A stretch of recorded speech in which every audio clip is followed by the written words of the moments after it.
热点，搁再来关心赛车一定要注心，千万唔通做别项代志。台中一个人驶自家用载囡仔，坐了后壁囡仔因为强强骂吼，伊阵啊滑头过去看，刷来刷一个无注意，弄到头前一只车，落车看卖，伊讲车无安怎，阵啊无报警察做伊走，结果互伊弄的这个车主即马气甲报警察。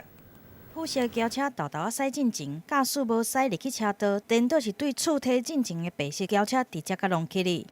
不要那弄的哦，我很大声的，就吓到。白色轿车互人一个弄，害真大下，车主听到声，随着精神对楼顶就大声喊，但驾驶敢若是因为无听到，落车来看一下，随着将车驶走。就是这个时间，我看到伊要甲叫，伊就可能无听到。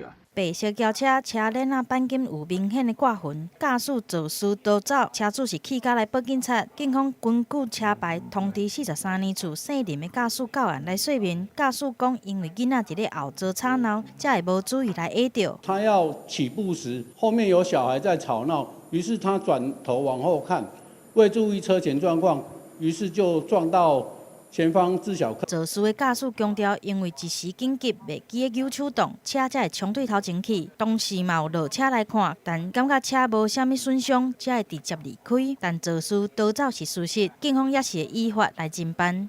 记者综合报道。